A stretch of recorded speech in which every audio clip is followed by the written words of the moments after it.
Notary services are available and copies can always be made. Wildlife services, hunting and fishing licenses, boat registrations, and boat title work is also available. Visit the Spring Hope License Plate Agency on Ash Street 5 days a week, Monday through Friday, 9 o'clock to 5 o'clock. Once again, tonight's meeting is sponsored by the Spring Hope License Plate Agency. On the agenda, if all stand, we'll do the Pledge of Allegiance.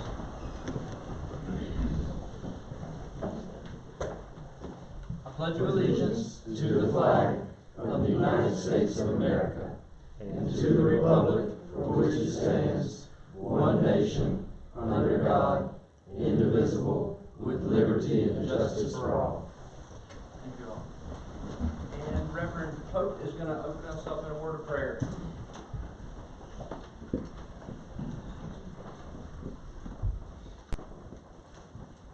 Let every heart be centered on our Lord and Savior Jesus Christ, and unto the God of heaven and the God of earth, the God of this great universe. We come before you at this hour, thanking you for this day, thanking you for allowing us to be able to assemble ourselves together. And Father God, as we come now, we pray that you would direct our hearts and our minds. Continue to hold us in the hollow of your hand. Bless us, O God, as we go through these things, that we may be a blessing to someone else. For it is in Jesus' name we do pray. Amen.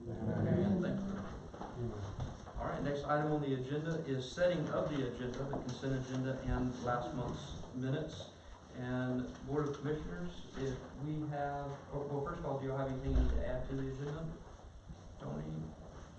Commissioner Lucas? Okay. All right, if we can get a motion to approve the agenda and minutes as written. So moved.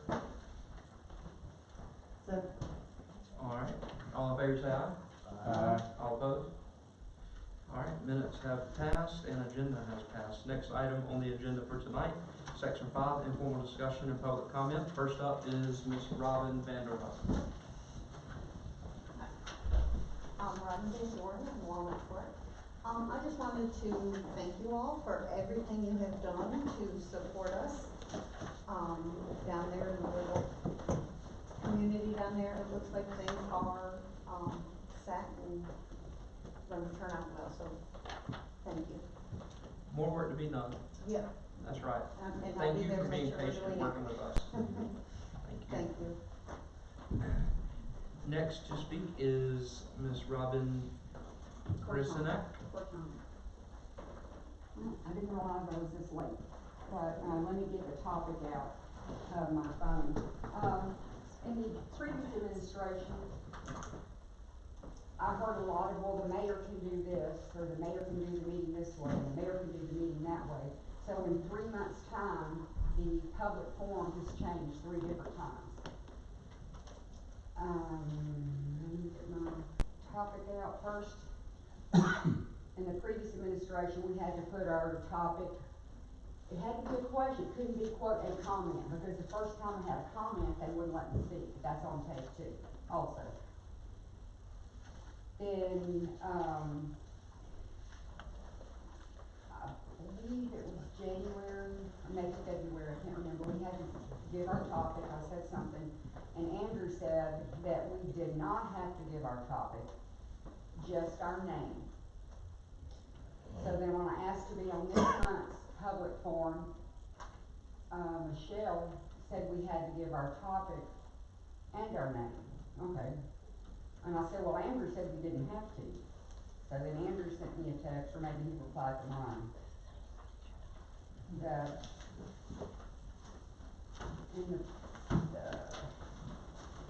at the last meeting, the mayor and the board discussed parameters for a public forum. While they didn't take a formal vote that is scheduled for this meeting, the board wants everyone to be identified and specify a topic for the record. I had a few emails back and forth.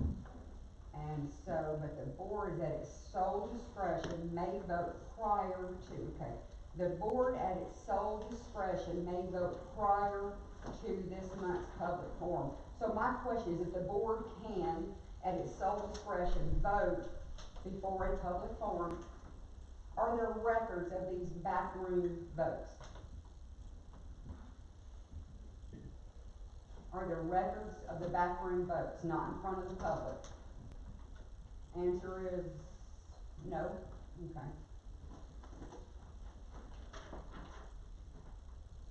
Alright, so the state law allows the board to determine reasonable parameters for public comment and dictate how meetings are conducted. Fine. I like rules, I like regulations, and I like enforcement. This is a regulatory governing regulatory body, and if you have a rule, you should follow it. There's nowhere in life that you can have a rule and it not be enforced, then it's no longer a rule. So if we're gonna do these backroom votes, they should be documented somewhere. And I hope the rules are established, and I hope they're followed each and every time, because you can go back and look at the tape of the prior meetings, and they were not enforced. And thank you. Thank you, Robin. And as Commissioner Lucas says, do one, do for all. So, that is actually an agenda item that's coming up later tonight, which is gonna be the policies and procedures for public forum. I do agree that there needs to be a set standard, that we adhere to. We've got a lot of recent activity, so we'll make that standard. The commissioners will vote on that standard tonight, and we can use it going forward. Thank you both for speaking tonight. And for the public forum, it is open at the beginning of our meetings each month. So if you have something that you want to talk about, please email Michelle to get added to the agenda. We want to hear from you. Of course, you also have a way to contact all the commissioners and the town manager as well.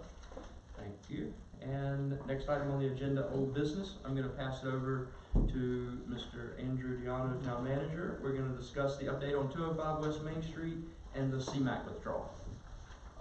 Mr. Mayor, we have a commitment from the demolition contractor to begin work, weather permitting, this week on the demolition on 205 West Main Street. Obviously, there was no work done today, so we're still awaiting that phone call. Are there any questions about 205 West Main Street? So, wasn't there an issue with asbestos? The demolition is actually being done by the abatement contractor. Okay. It is one and the same. Okay. They're just going to take the whole structure down, 207. No, this is solely for 205 West Main Street, yes. Any questions from the commissioners? All right, next item, B, CMAQ withdrawal. CMAQ withdrawal, as I pointed out previously to the board, the Powell bill funds have been committed to the CMAQ project. We have had many road repairs, sidewalk repairs that are in the condition of the streets are such that they have been necessary repairs. We have some still pending. So we have been actually chipping away at those Powell bill funds. So we would like, with the board's permission, a formal withdrawal for the CMAQ, from the CMAQ project, so that we may move forward with more of these necessary repairs. So, withdrawal from the CMAQ project would take the sidewalk down McLean off the board. McLean And Lewisburg. Lewisburg, apartments on Lewisburg, yeah. Any questions? I got one question. Didn't the work on McLean Street there, that drainage system, does that interfere with the original sidewalk project? It does not. Oh, okay, it does. No, it's on the opposite side. Okay, okay. I think that was a tough one. I definitely wanted to see the sidewalk, a lot of people did, but I think it's, the right priority's been chosen, that the roads and repairing of the existing sidewalks, instead of putting new ones, fixing what we've got, first, so. Well, we have had several claims against the town for property damage that were potholes, so they were very necessary repairs. Mm-hmm. Any questions? I think it's answered our question. My only concern was the ability to reapply at a later point in time with the fact that you've already addressed that. So, with that, I'll make a motion that we withdraw from the CMAQ to allow Andrew to withdraw from the CMAQ project. Second. All in favor say aye. Any opposed? All right, thank you, commissioners. Next item on the agenda, new business, and we've got the presentation of the 2021 audit. I'm going to pass it over to Town Clerk, Ms. Michelle, if she wants to say a quick few words before Ms. Phillips speaks. Not really, we'll just go ahead and let Phyllis. All right, Ms. Phillips? I don't think I'm gonna be able to use. the Wherever you're lectern. most comfortable. I think Could I make a request, please? Could everybody please speak up a little bit for us people who can't hear Hey. very well? Where's our speakers? We are waiting for the second quote. Okay. We received one quote, which was actually very favorable. We're waiting on the second, and then we can proceed with the AV technology in here, and that will provide us speakers and cameras as well. In the meantime, can you speak up tonight, please? Yes. Yes, ma'am. Okay, pages 7, 8, and 9 is the independent auditor's report. We issued a report on the financial statements of the governmental activities, the business type activities, each major fund, and the aggregate remaining fund information of the town, and its notes to the statements. You're responsible for the preparation and fair presentation of financial statements in accordance with accounting principles generally accepted in the United States, and that includes the design, implementation, and maintenance of internal control to the preparation and fair presentation of financial statements that are free of material misstatement. Our responsibility under generally accepted auditing standards and government auditing standards is to take the underlying financial information. I am paraphrasing and explaining, so you wouldn't be able to read and follow me if you're trying that.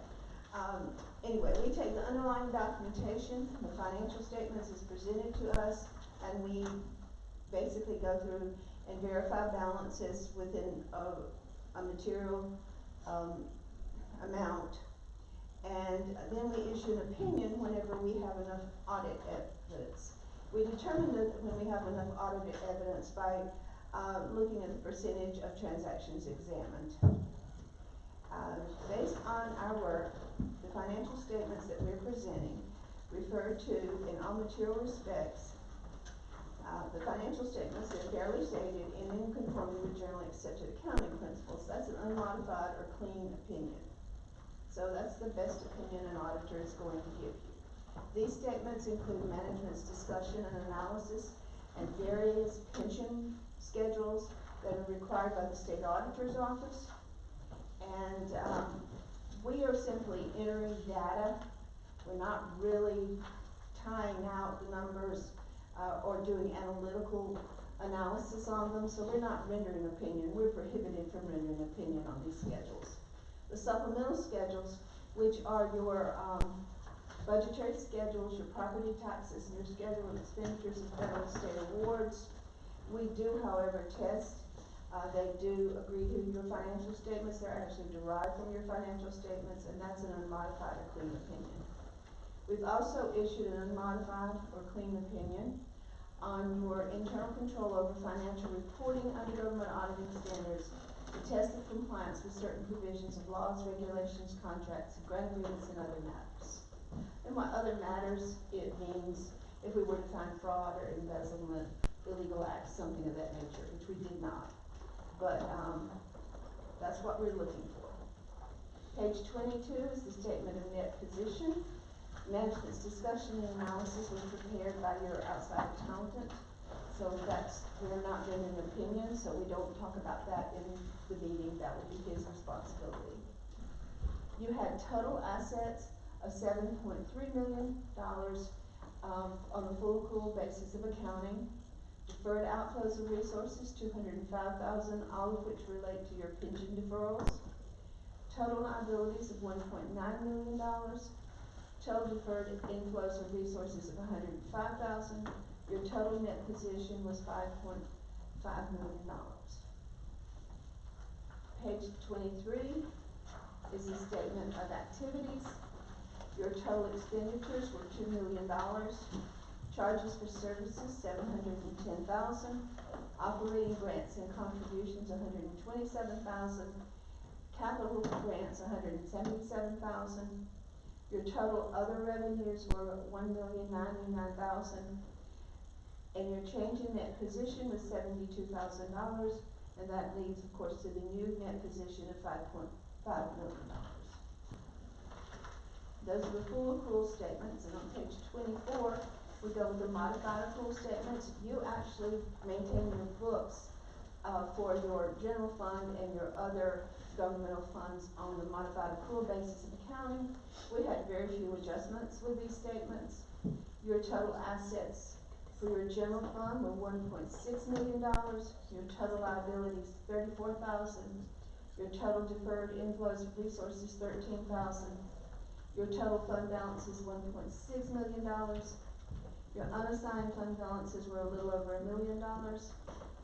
So, in the sense that you're supposed to try to meet a recommendation of the local government commission, is that 8% of your prior year expenditures be maintained in the fund balance. You're actually exceeding that number, so you should be aware that that is in compliance with what the local government commission would want you to do.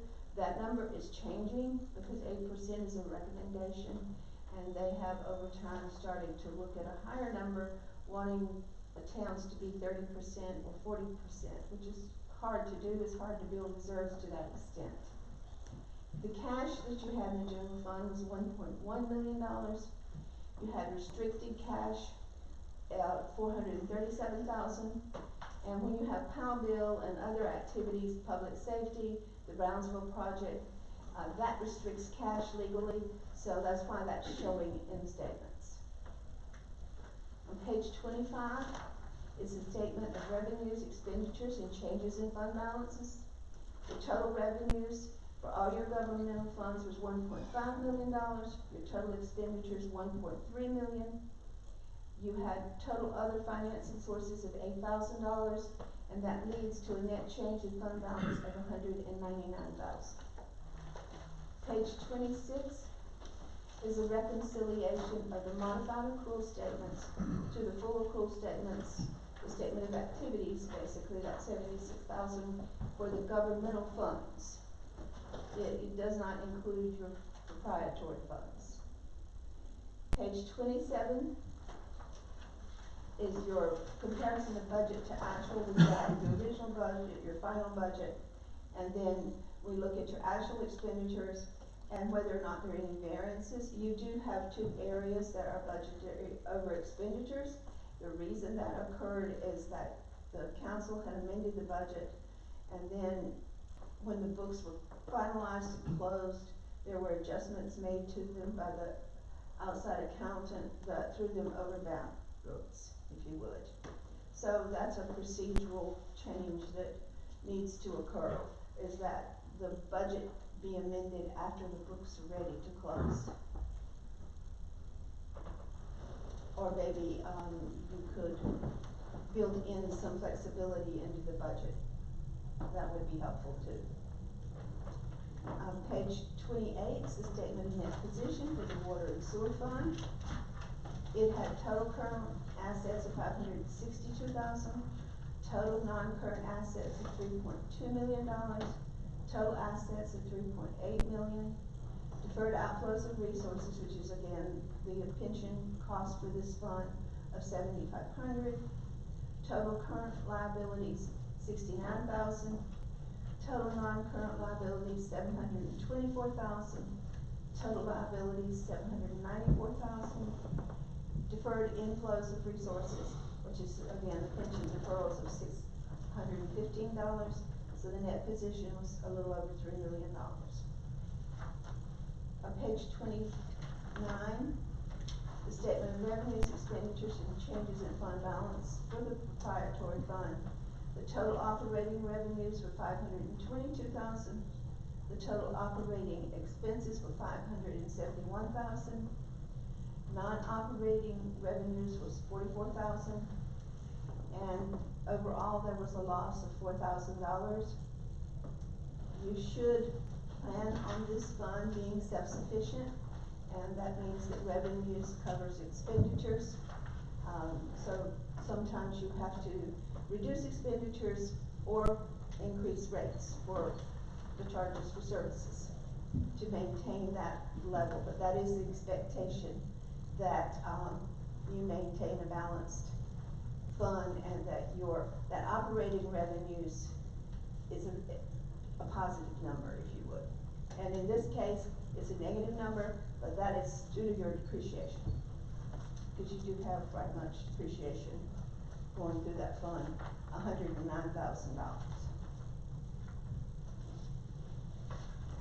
Okay, on page 33, starts the notes to the financial statements. The first pages are definitional pages. They are explaining to you the policies of the town and how you would recognize under GASB, which is generally accepted accounting standards for governments, your revenues, your expenditures, the two bases of accounting that you're required to use. If we started on page 39, it's a description of your cash accounts. You had cash with a carrying amount of a little over $2 million, a bank balance $2,058,000, around page 39. And the amount that was covered by FDIC was $317,000, and the remaining amount was covered by collateral held under the pooling method, so your cash is fully insured. You also had $15,000 in the North Carolina Capital Management Trust Fund, and that is covered by insurance as well. Page 40 provides information about your fixed assets for the governmental funds. And then on page 41, it provides information about your proprietary funds. Page 41 starts description of the pension information that's required by the state, as well as financial accounting standards. You had a liability for your share of the state retirement plan of $243,000. The way that is paid is through your payroll contribution each month. You're not going to get a bill for that amount at any point in time. It's handled through payroll payments. Page 45, for the law officer's retirement plan, the liability is $226,000, and it's paid the same way.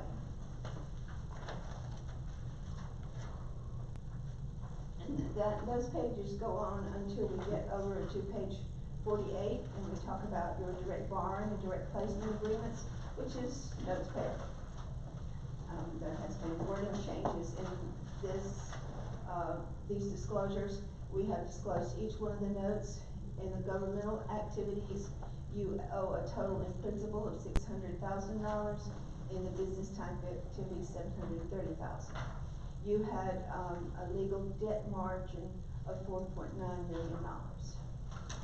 And then page 50 shows you more details about the balances and how they've changed for the debt as well as the pension liabilities. You did have an outstanding interfund balance of $27,000, and then we've provided some more detail about your fund balances so that you can use that for analytical purposes. And on page 51, we explained risk. We explained the jointly governed organization relationship, and we also explained that there are no related party transactions, meaning there's no transactions that involve things like board members renting equipment or buildings or things of that nature. That didn't happen. Page 52 through 55, 56 is other information that's required to be disclosed under government auditing standards about the pension plans. And it basically repeats the notes. Page 57 through 66 are budget to actual statements, and you can go through those at your leisure so you know how the town's performing. Page 68 is a detailed analysis of your taxes receivable. You have annual taxes receivable of $13,000 at the end of the year. And then page 69 shows you your collection percentages, 98% overall, 98.9%. It's 98.9% for real property and 100% for motor vehicles. So that number, those numbers are slightly above the average for a town this size. Okay, so you're doing okay with that. Okay, we have issued a yellow book opinion. There are a few items that we brought to your attention as findings. Be aware that the General Assembly in the last 2 sessions has adopted some new regulations that have resulted in auditors having requirements to disclose certain things when we find them. That's not been the case in prior years. Page 74, one finding is that there's a limited amount of segregation of duties. That is because of the size of your staff. You would have to hire several people to completely segregate the duties, and it is at your discretion to make the decision not to do so, because of cost. That a number of people would push your payroll costs up. So that still means, under the yellow book, the auditor has to disclose the situation when they find it. And it was a finding last year. Accounting records under the state statutes are required to be complete and accurate. So this is a statutory finding in that we found errors in the property tax subsidiary register and how they reconcile to the general ledger. They are supposed to be in agreement, and they aren't, and that needs to be addressed. On page 75, we have another item that we identified as a finding. The Brownsville asset account, equity accounts, all the transactions actually that relate to the Brownsville funds are not recorded in the general ledger. And you're supposed to have a general ledger that is a document that records all of your accounting records. It's supposed to be complete. A fund, the council would have to adopt a fund, and then that fund would be recorded in the general ledger. Is that? This is a statutory finding because of the records not being complete. But this has been a common practice for many small towns to not record these things as capital projects. Why wouldn't that be? Because it's a separate checking account, and it doesn't go through the central depository or the budget. It's not budgeted for. But that was my error. It should have been recorded. But I had all the paperwork for that checking account, and actually that project is closed. Is it possible to go through the general ledger with the different funds? I guess that Going counts all the forward- funds, right? Going forward, we will do that, but not for the brownfield. That's over. It's actually been closed by the feds. Okay, of course, I talked about the amounts where the budget was exceeded, public buildings, police, and building cost. That is something that needs to be addressed, and do your best not to have that problem going forward. That has been a requirement for as long as I've been auditing anyway. We had noted that we felt like a bit more training was needed for the accounting staff in the use of the computer system. The computer system should be doing more for your people than it's doing. There's reports that would be quite useful, and learning how to use the accounts payable model would be helpful. And then the report was submitted late. That's one of the new statutory requirements that we have to report. And part of that was admittedly my staff turnover. Is the software that we have acceptable? Is it? The communities commit to financial software. This has been my experience in 22 years. They make a commitment to it, they upgrade, they commit to modules, and all financial software has some limitations, or you have to pay for additional reports or what have you. It's just a matter of whether you can make those allocations and how useful those reports are. Many communities will do in-house reports, for example, they'll download the data and, come up with an Excel spreadsheet. So, Is it user-friendly, like a web OS versus like a DOS, like a mobile platform? it's got a very user-friendly interface. It's not the most flexible software in the world, and you have to pay for modifications to the software. It's not something that's canned, so. It is relatively inexpensive though, it's in terms of what financial software costs, because financial software is extremely expensive.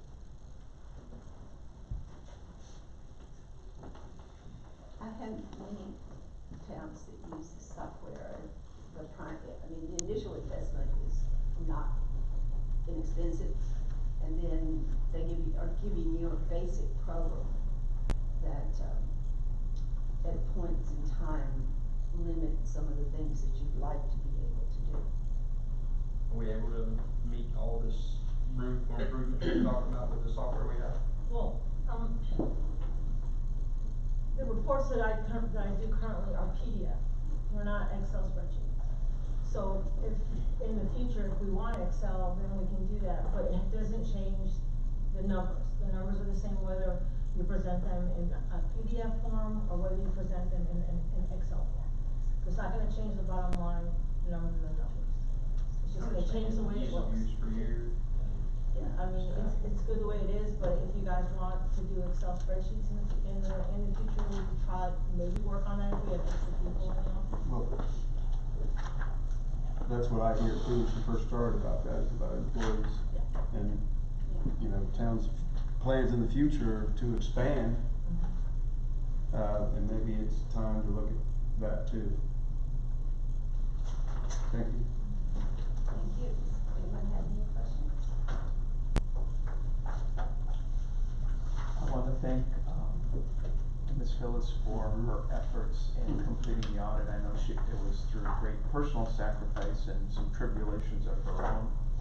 I also want to thank her for providing us a correspondence that we provided to the LGC, advocating the town of the tardiness of our audit, which was no fault of the town's, really. Thank It you. really was not any fault of the Had a town. manager leave, it was the end of a mayor's term, and a new manager coming in, all of that, same 31st time frame, October 31st.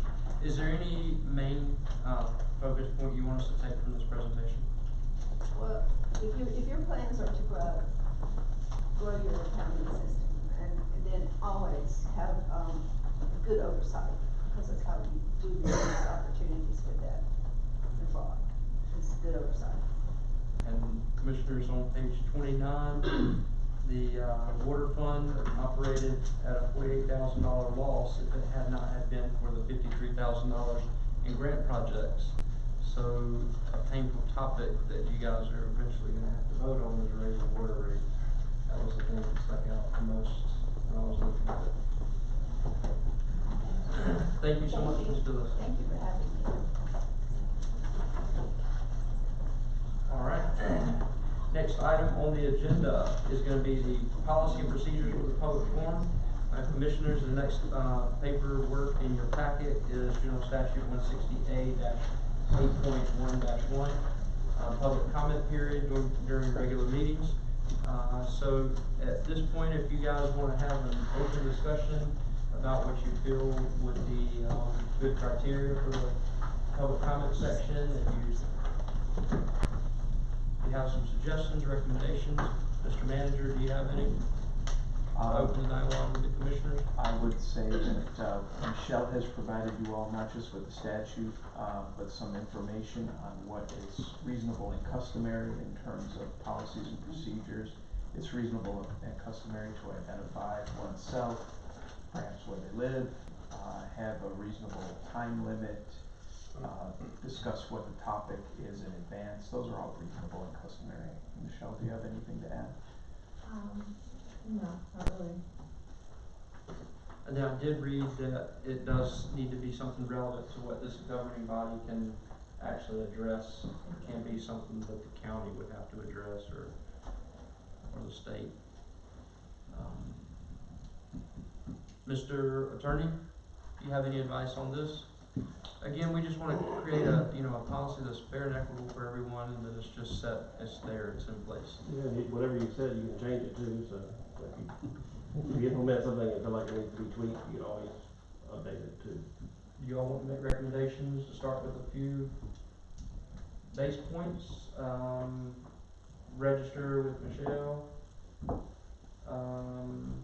Name and topic, and time limit. So, Mr. Mayor, you came up with some good points at the last meeting at the beginning. Again, we haven't voted or talked about this, but you had some good, where they announce their name, their address, they stand at the podium and address, I'm sorry, I'll try to speak up, and they address us that way. So I thought that was a good point to require that. I know in the past we've done a 3-minute. I think we can stick to a 3-minute speaking time frame. We've used that in the past. I mean, the problem is that we've never actually voted on a set of rules, so it kinda has been, nobody's done any, backroom votes or anything like that. It's kind of been at the discretion of the mayor, so this is why we're trying to help establish what it is going forward. And so you had some good points, I think we need to talk those. Just kinda looking over it. I mean, those are some of the basic things that we need to do. So that's what I recommend. Name, address, speak at the podium, address the board. Yeah, and as far as submitting ahead of time, I Yeah. think that needs to happen as well. Okay. Name and topic and address for submitting ahead. Especially if we can get it ahead of time, because a lot of times if somebody comes in at the last minute and signs the paper, just before the meeting, at least it does allow us an opportunity to look into the issue and possibly respond at the meeting. I know in the past, it was kind of a drop the mic thing, and you weren't able to respond. And some of it, to be quite honestly, didn't warrant a response. So I think if we know ahead of time, then I think that needs to be a part of it. Do y'all want to allow sign-up sheet?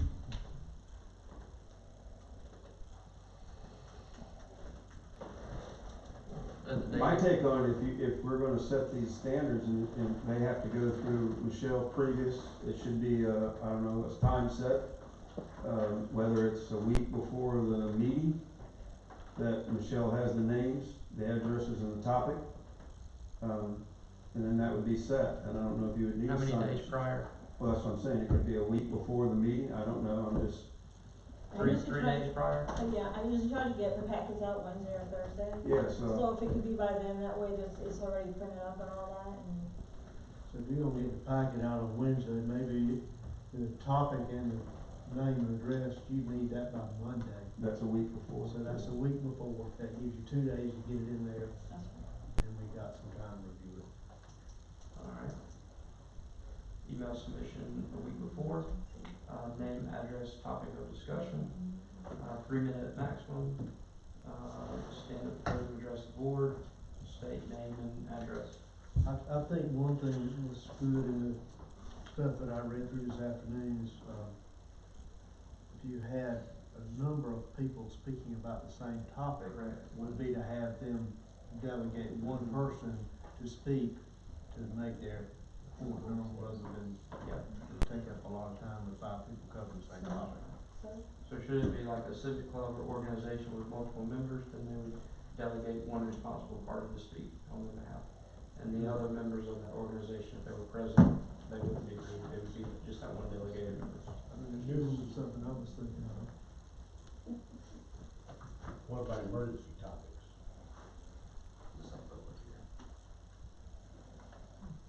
We're not in public hearing right now. We're not in public hearing right now. I didn't say. He didn't hear him, You didn't hear you topic. didn't hear that statement. I didn't hear it. What? Okay. Alright, so, at this Here's the point, motocross. commissioners, Michelle, if you will read over the different things that we've established now, and then we'll need a commissioner to make a motion, so the commissioner doesn't have to repeat all of it. Anybody want name, topic, want them to submit ahead if possible, 1 week ahead, it's 3 minutes. They can send an email, and if there's several people, talking about one item, they need to have a spokesperson. And the address, and the name. I'm sorry, and the address. Was there anything that she left off? All right, can we, And then the night of the meeting, they give her name, address, and then they. Stand at the podium. Stand at the podium. Yep. all right, do we have a commissioner that would like to motion to adapt or adopt these, adjustments to our public forum policy? I make a motion that we now establish these rules of our public forum. As we're listed. Second. All in favor? Aye. Any opposed? Any discussion? Thank you, commissioners. All right, next item on the agenda, Mike Tolson, AIA grant. Thank you, sir, for waiting patiently, and we are excited to hear this one. Thank you all for letting me come. I apologize, and I apologize to Andrew profusely for missing last month's meeting. I had it written down the wrong date, and I apologize to everybody that may have come for that update. Hopefully I won't disappoint tonight. So what you have in front of you, and I laid them on the counter, I laid a copy of the sewer AIA asset management plan and capital improvement plan update, and also the one with the black binder on it is the water system. So I was able to get a draft to Andrew late last week, and we've gone through it once and kind of gotten some of the broad strokes out of it. There's still some work to be done on both of the documents, but hopefully we can work through most of the presentation information tonight and we can move from there. I'll start with sewer, since that was what I was supposed to be here last month to present. And just the first 5 or 6 pages in that packet is really the bulk of the material. The rest of it is just explaining some information about asset management plans and how we determine what we determine. So I'll go through just the executive summary portion of each of these reports, and that'll be my loose presentation, and try and start answering questions for anybody if you have any. Excuse me. So again, I'm sorry, my name's Mike Tolson. I'm with McGay Associates.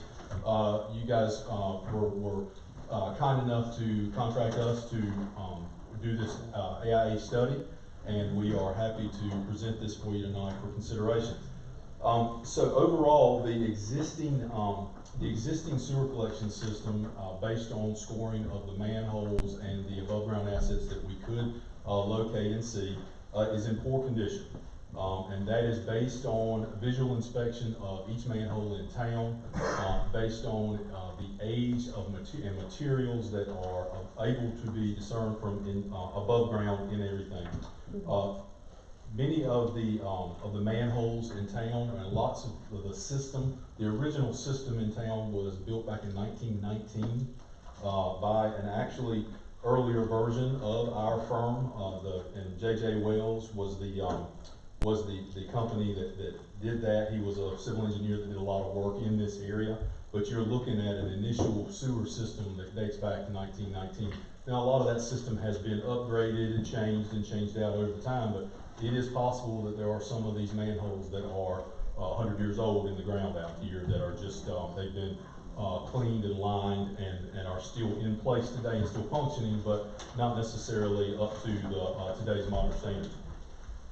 So with that said, many of the underlying substrate of that material on many of those gravity mains would be clay, would be cast iron, would be an iron type material that over 100 years would be in pretty poor shape. Even 40, 50 years old would be in pretty poor shape as it goes today. Current guidance from the Division of Water Infrastructure states that collection lines over 40 and manholes and in general equipment and lines over 40 years old have reached the end of their service life, and 80 to 90% of your system, other than the stuff that's been built in the past 40 years, is that's not a terrible amount in this town, is over 40 years old and would be considered at the end of its service life, and therefore eligible for consideration of either rehabilitation or replacement. And that's how we look at these things. You look at, well, to replace the entire system would cost $20 million. We don't have $20 million, so how do we prolong the life of what we have so that we can either raise rates and raise capital, find gut funding, and everything else that would work for it. And so we go through each component of the system, and try to look at a better way, what needs the most attention right now, what doesn't need the most attention, and going forward. And our lens into the system is really all of the manholes. You guys see them in the streets every day. You probably don't look into them as much as I do, but we look at every one of them. You have 280, roughly 279 exactly, active manholes in the system. And of that number, 165 were scored poor to very poor. That is a very large number, but the main reason for that is because they are brick lined material, they're brick material. Brick it was great when it was out there, it was the only thing that was out there. Now modern manholes are built with precast concrete. They are reinforced, you can line the inside of them, you can line them to begin with, or you can line them when they have shown signs of failure. The problem with brick manholes is that there are mortar joints holding those bricks together that water weeps through. And we are still in eastern North Carolina, we're a little bit farther from where the groundwater table is so high. But anytime you get over about 3 foot deep in this area, you're going to find groundwater. And groundwater attacks your system, makes the mortar joints weaker in the manholes, and leaks into your system and is what we call infiltration or inflow. And what's happening there is you're not selling anyone that water to go through their faucet and then go into their drain and go to the wastewater treatment plant. It's kind of shortcutting everything and going straight into the manholes and going straight to the wastewater treatment plant. And you have to pay to treat it there.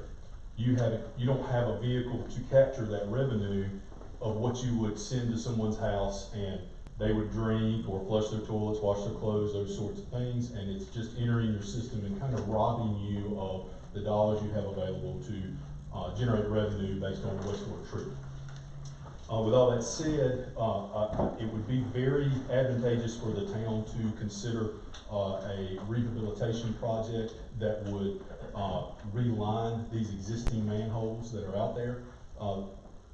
The only problem with that is with 165 to do, averaging about 8 to 10 feet, it becomes a very expensive project, and you still have I&I in the pipes that are between those two manholes, or between these 165 manholes, which the material of those pipes is vitrified clay in a large majority in this system. If you look on page, Lord, I don't have page numbers on this again, Andrew, I apologize.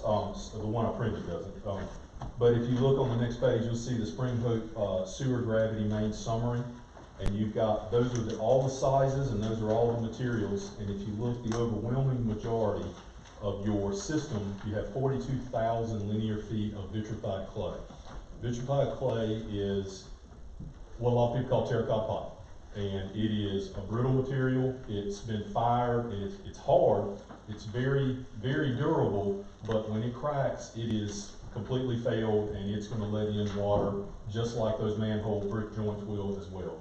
And with 43,000 feet of it in your system, that's 46% of your total system sizes of 8-inch just in the system. You've got more 6-inch, you've got a little bit of 10-inch VCP, but the overwhelming majority is 46% of your 8-inch mains, which are your standard size mains, are vitrified clay. They also, clay was, you typically put in 4-foot joints, and the more joints you have, the more chance you have for intrusion of groundwater. And so you have a lot of holes in the system that are taking on water in high groundwater occasions. And if there are cracks, if there are bad sewer connections or anything like that, you probably have an awful lot of I&I coming in from a portion of the main that you're never going to see until you TV and look at it and evaluate it to see what kind of condition it is. We didn't do that sort of condition assessment in this because that requires CCTV and evaluation. You've got to clean the system. That costs about $4 a linear foot, and with 91,000 feet times 4, we're talking quite a bit of money to TV the town. Overall, though, that would be the next step we would recommend, is to TV portions of the vitrified clay mains in the system so that you can get an idea of which ones are in the worst shape and which ones would be good candidates for what we call cured in place plastic liner. It's called CIPP for short, and it's where they pull a liner through the pipes and they cure it. It's a fiberglass impregnated liner, and they inflate it and they cure it in place, and it lines the inside of that vitrified clay and seals those cracks off so that that water is no longer getting into the system. It's staying in the ground. It's groundwater. And then you come through into each manhole, and then you line the brick manholes, clean out all the mortar, and cover all the mortar with an encapsulation liner, and you wind up having a system that has cut most of its infiltration between those two segments completely out. You still have these situations where you have manholes that are low, that are near ditch lines, that are just going to take on a little bit of water because the rainwater is running across, but you don't have a constant leak going on that you're not seeing that is just piping over to your wastewater plant. So that's one of the biggest things that we think is probably a contributor to your inflow and infiltration problem, and the last 6 months of data have not really attributed to it. I think there's something going on with some metered equipment. But in the previous years, you guys have had anywhere from a town this size should have about 3 million gallons of wastewater treated a month, and you have months where you have 9 million gallons treated at the plant, and you just don't have that sort of level of use. You never build that kind of water usage, and you expect water and sewer usage to be roughly the same in a month, and you guys have never had more than about 3 million gallons of water usage from the data that I've looked at. And so a month that has 9 million gallons of sewer treated, there's a lot of water coming from somewhere. And some of that's rain, some of that's just straight inflow coming in where a manhole's got a leak in it and water's coming in from a ditch or things like that. But 9 million gallons is 6 million gallons too many that you're paying to treat to send out. Is that the month the meter was broken? No, it's all over the place. There's some 8 million gallon months. There's some 4 million gallon months. There's, summer you get a little bit less when the groundwater's not as high. It's all over the place, and I don't have those charts in here, but it is well documented that you have a consistent I&I problem. Quick question, if you removed all other I&I except for the manholes and the terracotta pipe, what percentage would you say is the manholes? Of just the manholes? No, I know 165, but let's say there's 100 gallons, and you only have 2 things to pick from, terracotta and manhole. What percentage is coming from the manholes? How critical is most of the infiltration coming from the manholes? Is that where most of it is?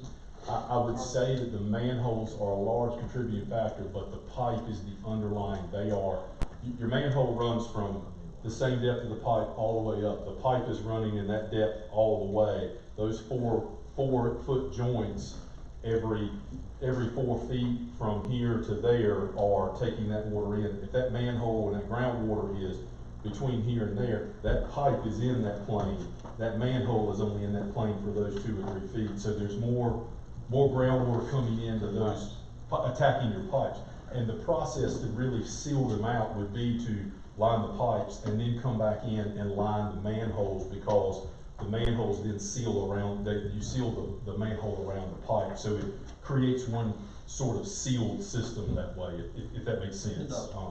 And what it does is the sealing really helps you do something called a leak stop in these manholes before you go and start sealing them.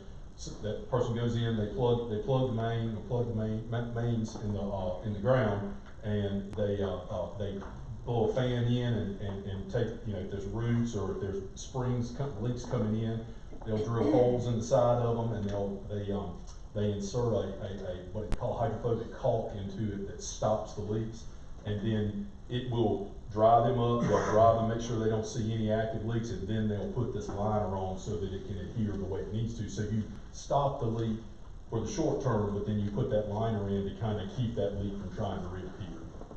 And so that's probably more than you guys wanted to know about sewer rehab for the night, but that is what needs to come into this system, because you have substantial inflow and infiltration in your system, and there's a lot to be looked at. We did find that there are a few different manholes in towns, about 20 of them, that are what are called these old flush valve manholes. These are a throwback to about 60 or 70 years ago, where before there was modern jetting information or modern jetting equipment to where you would take a high pressure cleaner and jet a line and clean it that way. It was, you would open a manhole, turn a water valve that was in the manhole, turn it on and just flush 100 gallons of water down it so it would kind of flush the pipes out clean. No pressure behind it, no anything like that, but they don't offer any benefit to the system anymore, because if you were gonna have a clean your system, you would bring a jet truck in and clean those out. Those 20 or so manholes should be identified, because they're direct routes into the system that if a heavy rain, or they might be clogged, but when they get water in them that's going straight into your system, they could be removed and they'd be one less place in the system for you to have to maintain. That said, those are, you know, fill them with rock, you know, pave the top end, pave over them, those kinds of things. You know, there's different routes to do that, but the bottom line is we need to plug those lines and make it so that they're not open routes into your sewer anymore. Just like a clean out in front of your house with no lid on top of it, that's an open route into the sewer, that if your front yard floods, you know, that water's going straight in, that's inflow. That's, you know, direct inflow that needs to be, you know, needs to be combated. So that's the general gist of the gravity and force main and the sanitary sewer system. I will say that we had to go in your wastewater plant to determine some, just some general conditions, some alignment, some configuration, just to sort of see how things looked in there, to make sure that we were showing what we needed to show on the, in the report and on the map. And something that you guys don't have in this is, you know, as part of this report, we built an entire GIS system that has put all of the water and sewer system online and is available on an Esri ArcGIS based system, so that you can look at these and put service calls and things like that on a digital database on there, and you can look at the old drawings and things like that we've got scanned in and linked to that. So there's a much larger portion of this project that went into building that GIS, and that's what a lot of this is, pulling information from that to write this report. But going in the wastewater plant, we found that, you know, that wasn't a part of the study, but we did have to go in your plant. And it's worth mentioning in the report that we entered in the report that you have several things malfunctioning in your wastewater plant that just could use some attention, that need better maintenance, better long-term overall operation, so that they are, you know, functioning the way it needs. Your bar screen is probably malfunctioning to a point that it is hurting your ultrasonic meter that gives you the readings for how much wastewater you actually are treating each month. And that will be something that the state will come knocking on your door for one day if it doesn't get some attention paid to it. And I just want to let you guys know that that is an issue that you want to spend some time looking at and trying to get resolved. Andrew. And it may have resolved. I haven't seen this month's readings. Is that the screen that I've been asking about for 4 months? Our screen? I think that's the screen I've been asking about for like 4 months now. I thought that was taken care of. So the bar screen is the mechanical bar that actually removes most of the the bulk of stuff, the turtles, the things like that get in the system. We've been trying to get that fixed for 4 months now. Well, it does not function. It's being manually. Yeah, you're right. And I mean, in the time being, the motors, the automatic sweeper and everything that's on it, that is, you know, that is out of date and has been, you know, defunct for quite some time. I don't know when.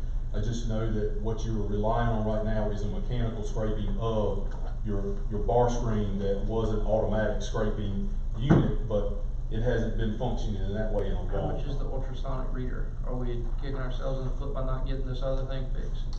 Well, it's not, so the channel itself, I think, is the issue and not the reader. The reader is likely functioning properly, but because the channel is, well, Mike can explain it better. There are some potential issues that need to be, a diagnosis needs to happen out there of clean the channel out. Let's see if that's the problem, if it's the meter, if it's the ultrasonic, if it's something in the meter, or if there is an obstruction somewhere that's making that channel read incorrectly, because it's not functioning quite like it needs to in order for you guys to be reporting the way it needs Is to. it urgent that if we don't fix something, it's gonna cost us a lot of money very soon, or is it routine maintenance? Well, I think we have just been subject to an inspection, I think it was March 23rd, and we haven't seen the results of that yet. Okay, so you didn't get any gains that day at least? Not that I'm aware of, and maybe John can illuminate us as to whether or not he's heard of anything. No, not yet. So- And what I've seen is, you know, I'm not calling anybody out, I'm just saying that there are some issues that are coming up that are gonna be in your monthly reports that you're sending to the state that are going to need to be addressed to make sure that you guys have everybody on board at your plant. You got some wastewater numbers that are just looking a little bit out of whack, and your infiltration, not having done a sewer rehab project in town, your infiltration didn't go from 8 million to 2 million in a month. It just didn't happen, not with, I know it was a dry summer, but it wasn't that dry. So, I'm gonna stop talking about sewer now. Sounds like I need to. Unless the board has any questions, Mike. Yeah, I promised some people that we would get out in time for the basketball game. What basketball game?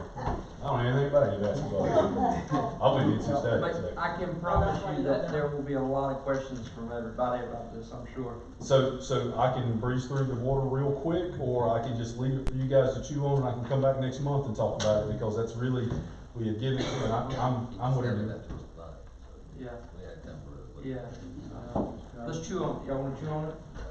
If I can give you 2 points to remember on this, on the water.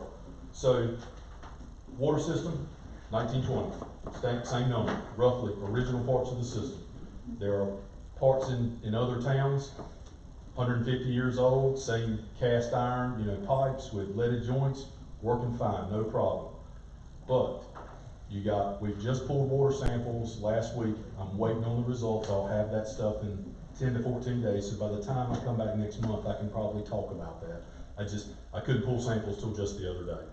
But bottom line is, we've sent those off, your wells are all, in varying states of not disrepair, that's a bad way to say it, but in aged condition, is the best way to put it. That all of them need, all of them need some care and some additional buildings and maybe some chemical injection, things like that. But the bottom line is you're producing plenty of water. You have wells that can produce plenty of water. You just may be able to produce more with a little bit better quality if we look at some additional filters and some injection equipment that would be able to help you get some of the water quality issues down. But there's also a need for pigging, and that's a fancy word for just flushing the lines and scouring them with some different technologies that would help with how fragile the system may be. All that aside, look at the information is in here in the back pages for the probable cost estimates that I've got in there. And then there are system maps that show that are your GIS system. They're just screenshots of your GIS system, but they've got your number of meters, they've got your number of pipes, your number of hydrants. But we did add on your hydrants in here the date of the manufacture of those hydrants. That's typically how you date and age a system is, if it's a 1985 hydrant, then the valve in front of it's most likely 1985. The pipes around it were probably put in about that age. So that's where some of this comes into play. You can look and see the corridor down the main oldest part of town that are the oldest hydrants. You got some hydrants in town that are almost 70 years old. And so they're well past their serviceable life, and they need some attention to maybe consider for a rehab project. So that being said, I'm happy to come back next month. If you invite me, if you still want to hear from me. But please, if you have questions, you guys can reach out to me in the meantime, certainly on the sewer. And if anybody has any questions, I'll take them now. I mean, this really is the most important thing in town right now is the water. So I plan on reading every single word of it. Start my preliminary questions with Tony, because he'll probably be able to answer 90% of them, and then I'll bring the other 10%. Absolutely. Well, if you guys need me, you know where I'm at. So thank you very much. Thank you, Mr. Colson. All right, next item on the agenda is the Downtown Development Board appointment. This is something I'm really excited about. This is great opportunity to bring some new members to the Downtown Development Board. So in your packets, you guys have applications from Mr. Ethan Bester, Mr. Jason Himmelwright, Mr. Joe Wilkerson, Mr. Stephen MacArthur, Ms. Leanne Hannell, and Mr. Mark Corbin. And would any of the applicants like to say a few words?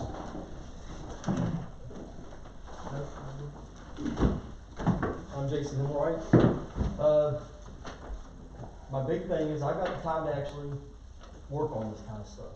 I work the weekends, I got the weekdays pretty much free. I'd like to work on whatever projects that are being worked on now, like the depot project.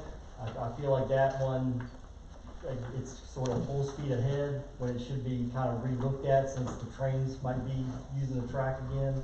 I'd also like to concentrate on small little incremental things that can be done, working with the Chamber of Commerce with what they know works and doesn't work, things like that.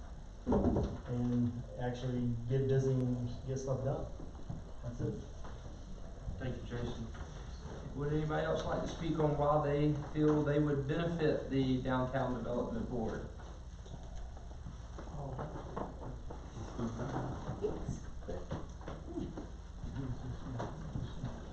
Hey everyone, my name is Mark. How are you? I'm still, I guess I'd still say I'm a kind of a newbie in Spring Hope. I've been here for about a year with my wife. So now that we're settled, you know, I'd like to be more a part of the community. I know that everybody's kind of itching to go home and watch the game, so I'll try to make it short. So while thinking about what to bring to our community, these are some of my thoughts that I've just written down before I came in here.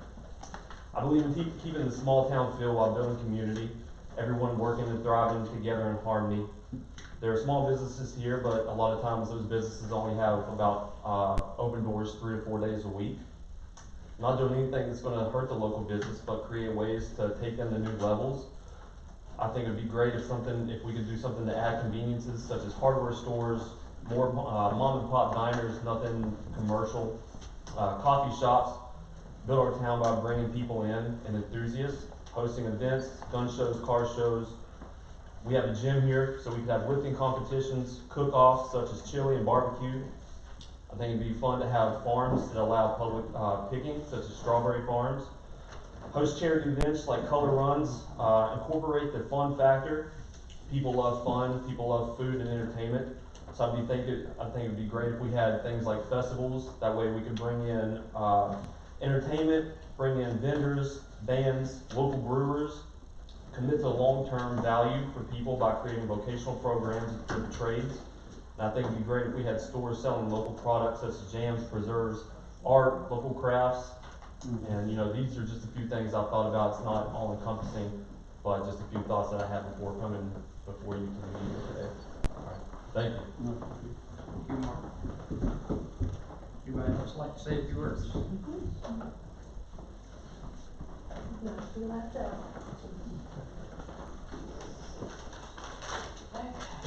Well, I'm Leanne Hannell. We've only been here a few years, and we love the town of Spring Hope. We've been welcomed and supported in our 2 existing businesses. We've been fortunate enough to be placed in a community where we've been able to contribute and prosper due to so many like-minded people that would like to see our area become a destination spot.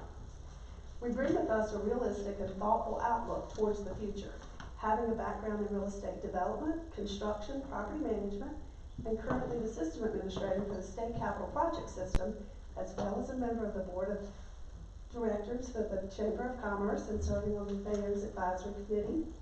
This affords me a wide perspective regarding downtown development. My husband and I, being from varied backgrounds, understand the importance of infrastructure, making our town attractive for future businesses and residents. But we also understand the importance of keeping the local character or charm of Spring Hope, and keeping that in mind when making decisions that would affect current residents and businesses. Being in a position like this carries a lot of responsibility, and I'm grateful for the potential opportunity to assist in the work that this board can do to make Spring Hope a place that you'd be proud to say you're from. I'd be honored to serve, and if not selected, I will continue to support and assist in any way possible. Preserve the past, renew the present, embrace the future. Thank you. All right. And we, just a quick question, there's one seat?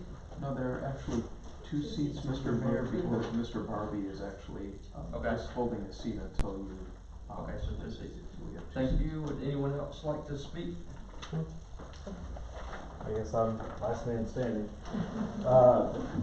Commissioners, Mayor, good to see you. I guess I'm a familiar face behind the podium, so, good to see everybody. Of course, the chamber and myself, have interest in serving on the Downtown Development Board, and continue, partnership between the town, local enterprise. Of course, I do represent, Mr. Edwards and his interests here in town, which seem to be growing by the week. A lot of work is continued there, a lot of work still to be done to renew these buildings downtown, and hopes that the activities of Downtown Development Board and our, organizations can coexist and actually encourage additional growth here in town. So, I'm in my second year as chamber president, and I may slip and say probably my last year as chamber president. I'll be glad to pass the torch to the next generation that's coming behind me. So, you always have my support. This is still my hometown. I consider it my hometown, and I look forward to seeing it renewed and growing in responsible ways. Any questions from the board? And so you have contributed a lot. So you, Leon, y'all really have, two businesses and it's a reasonable amount of time, so thank y'all. Takes teamwork. So you have my support either on the field or from the dugout. You weren't last. Oh. You weren't last. My name's Stephen MacArthur. For everyone here, I don't participate here a lot. I don't get time to. And I'm really kind of disappointed. I feel like I'm the youngest person in the room.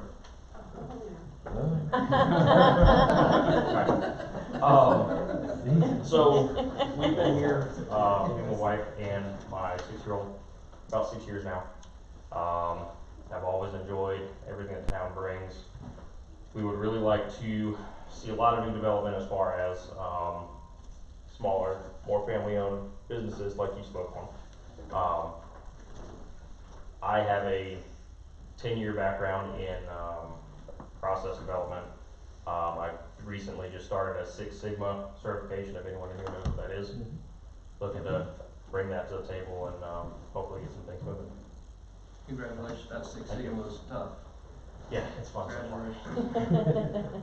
All right, ladies and gentlemen of the board, that is the 6 candidates for Downtown Development Board. We need to get 2 seats filled tonight.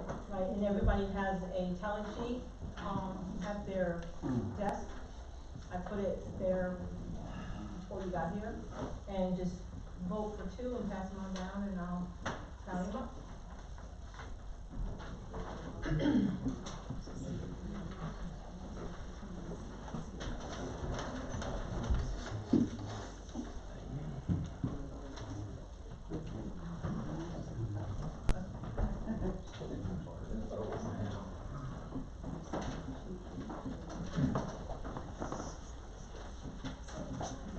And good luck to you all.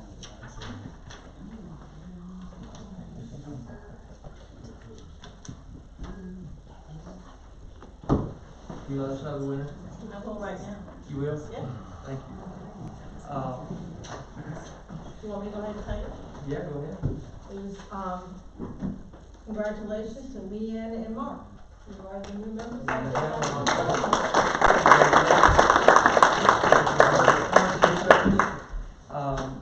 Next item on the agenda is the town attorney's report. You got 20 seconds. The shot clock is on. Talk about my years of You're done. You're done. I really don't pay attention to that stuff. No report except to say that, the mayor signed the deed for the, Ash Street development property. That should be closed by the end of this week. So, take a long time to happen, but it's happened, so. Restart that clock now, get us right now. Exactly, so yeah, it's very good. So it is. Next item on the agenda, environment report. Good evening. We've been continuing smoke testing. I was hoping to have it finished up last week, but the last couple of Thursdays we've had have been rainouts. We have done approximately 2/3 of the town though. 90% of what we found so far has been clean outs in people's yards. We've, I think, got 4 storm drains that we found some smoke coming out of, so there's some type of cross connection there. We hope to finish this up this week. If we can get 2 good days into this week, we ought to be able to finish it up. We did do the system-wide flushing on March 15th and 16th. Your local water supply plan was submitted to the state, and now we are working on the consumer confidence report that is due to the state by July 1st. Current monthly well production was around 4.1 million gallons, and we had a wastewater effluent of 3.2 million gallons. Have any questions? Looks like the biggest, work orders are restores, is that just simply turning water back on?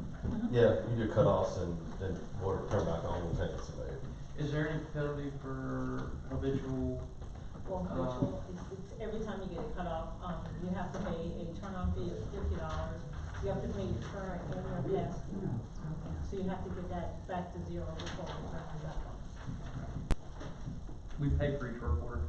We pay them, each work order costs us. There's no like for restores and And all that's in the contract. That's all. No, contract. No, it doesn't start till 9:20, so I'm good. Oh, we can slow down. Yeah, it starts at 9:20. We discussed that. Thank you. Any questions for environment, Tony? These numbers, they change drastically. On the last page? Well, What do you see? Yeah, I mean, every meeting I've been to, we've been around 2.8, 2.9 for the current month for water produced, and now all of a sudden we're 4 million. I think we all go back and look at the numbers, you'll see that, so I mean, and we're only selling 2.7, I mean, something is jacked. I'll look into those well numbers again. That's what's going in the tower, Tony.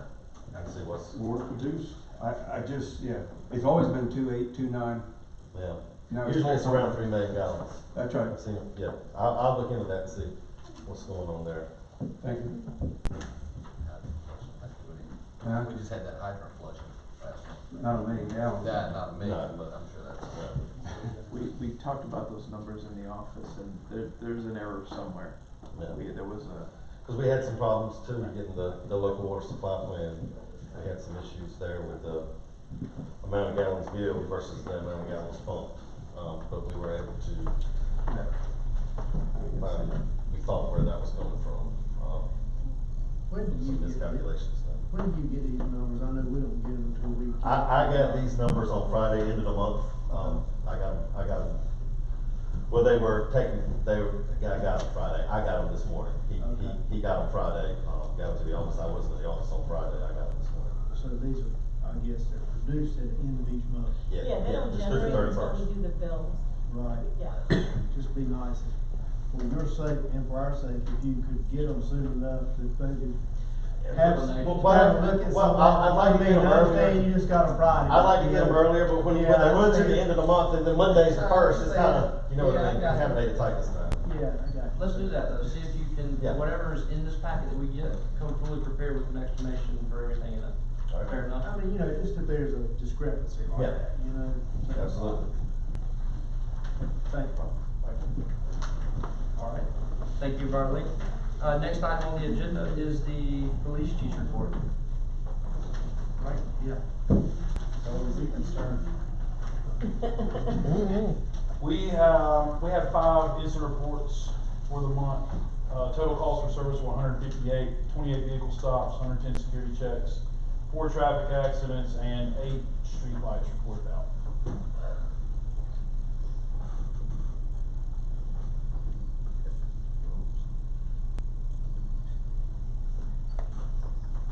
And also, I'm looking at possibly May 21st for the next concealed carry class. Starting that back up. It is exciting. Yes, it is. Thank you for doing that. And your new officer? New officer, as you guys know, Lieutenant Proctor retired, and he's been replaced with a veteran officer who originally started with me at Nash County named Jason Leary. He brings about 24 years of service. 10 to 14 of those were as a K-9 handler. He was a contractor overseas, K-9 training, so pretty good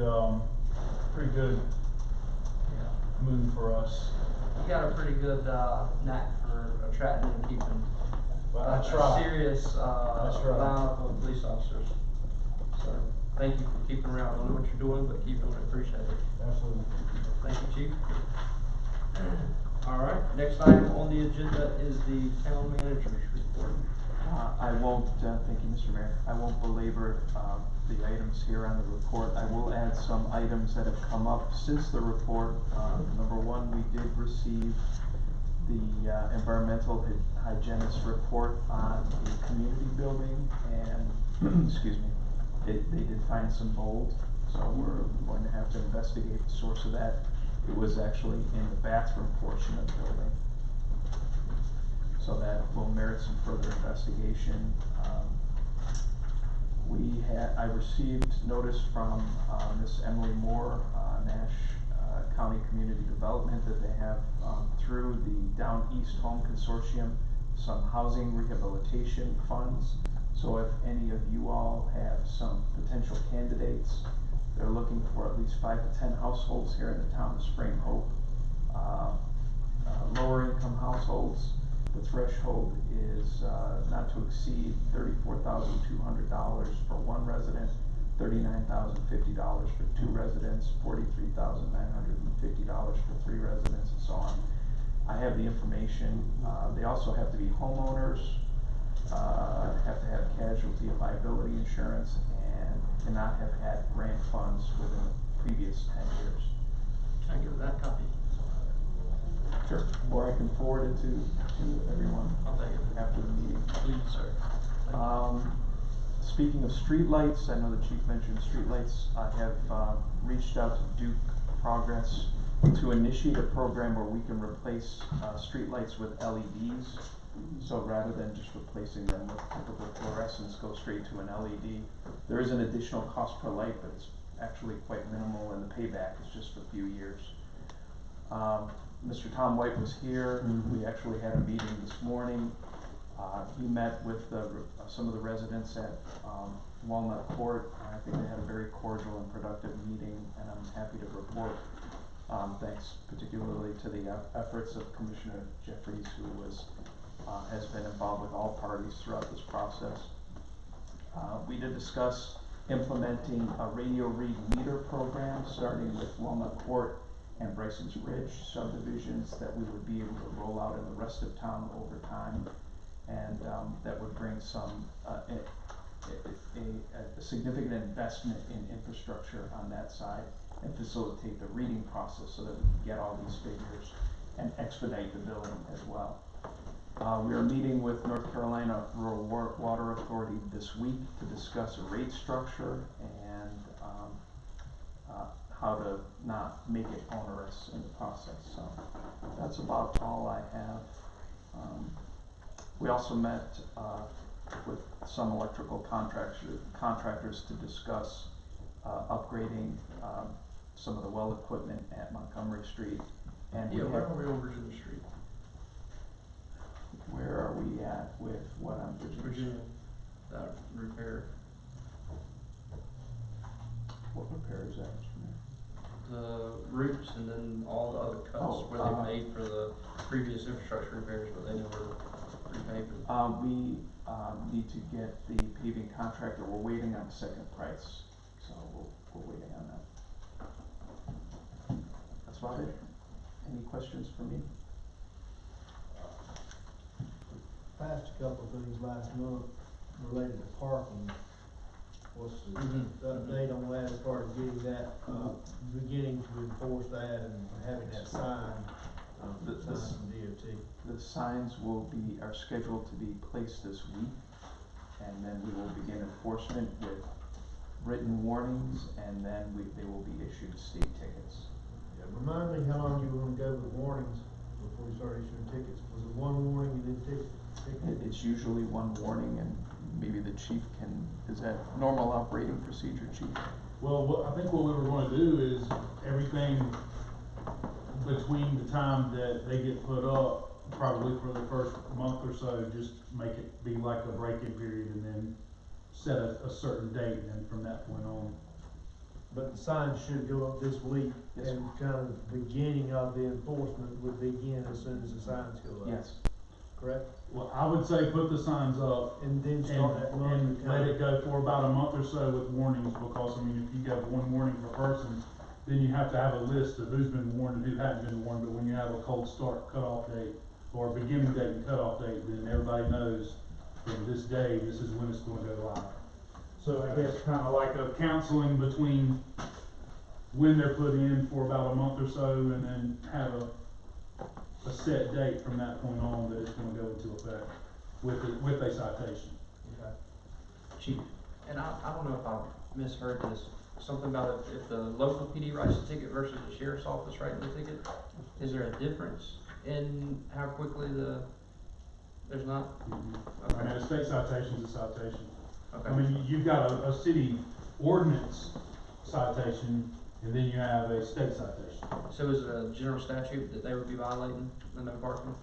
Well, it's still gonna be a general statute either way, it's just gonna be a city ordinance on the general statute for the state side, or an actual, the way it's gonna go is, there's not an actual North Carolina general statute for the parking laws that we're implementing. What it would be our city ordinance that would go on the state citation for that. And the reason why I opted for that route is so we wouldn't have to deal with, if the fine wasn't paid on the civil citation that the town would issue, then we have to do the extra work of doing a magistrate's order or a criminal summons, then the officer is tied up in court. To where if you just simply write it on a state citation, there is a mandatory court date, or they can pay that in advance. And it's already in the court system, to where if they don't show up and pay that, or don't go to that court date, then they're issued a warrant for their arrest. And then we're out of that loop. Unless, they plead not guilty, then we have to go and take our pictures and all that stuff. But the easiest thing to do that I have found with enforcing city ordinances is write on a state citation, because then they're automatically in the court system instead of the civil side of the. I thought I remember you saying there was a better way, or there was the quickest way. Thanks for. It's a more effective way. Right. Mr. Manager, anything else on the town manager's report? The one item I would add is the consulting engineer that we hired to represent the town has done a technical review of the Bryson's Ridge subdivision and provided comments to the applicant's engineer. 3.5 pages worth of comments.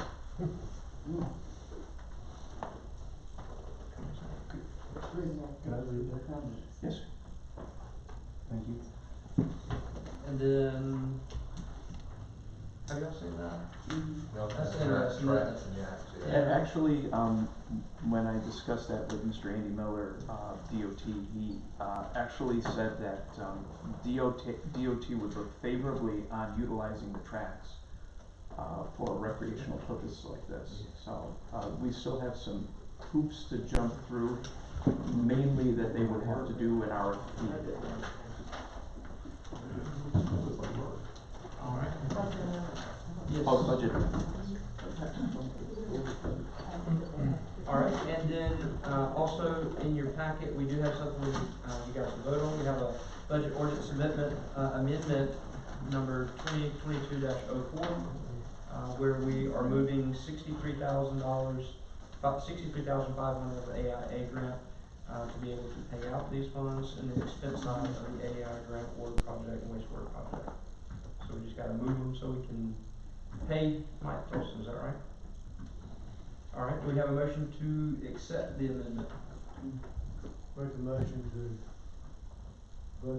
budget ordinance amendment 2022-04. Move the funds from the grant to the water project and the wastewater and, study. Second. All right, all in favor say aye. Any opposed? Motion carries for the budget amendment. You got lots of stuff to sign. What's that? You got lots to sign. Oh, really? Yeah. All right. Okay, and code enforcement is not here tonight, but there are a lot of great updates from her, so we'll hear double good news next month.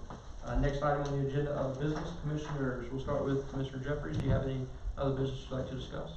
No, I just want to say that Andrew mentioned it, and Robin, that Tom White did come tonight. He's here. I think Robin would attest to this. He's here to be up front. He wants a open environment, and he's looking to do it right.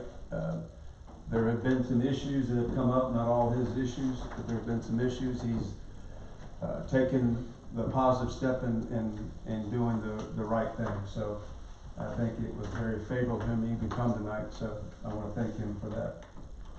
Thank you. Commissioner Lucas, say a few words you never do. When I need to. Short and sweet. Move on. She got her motorcycle jacket on, don't mess with her today. She read. All right, Commissioner Cox? I want to give chamber, we left them off of the agenda, I didn't realize when that, any chamber updates, just to give you an opportunity. Just, be reminded of car show, coming up on April 30th.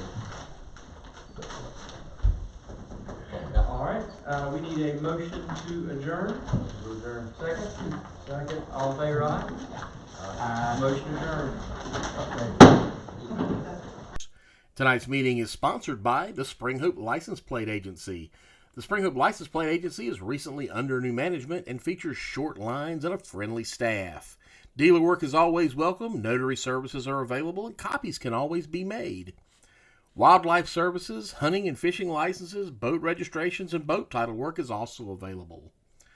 Visit the Spring Hope License Plate Agency on Ash Street 5 days a week, Monday through Friday, 9 o'clock to 5 o'clock. Once again, tonight's meeting is sponsored by the Spring Hope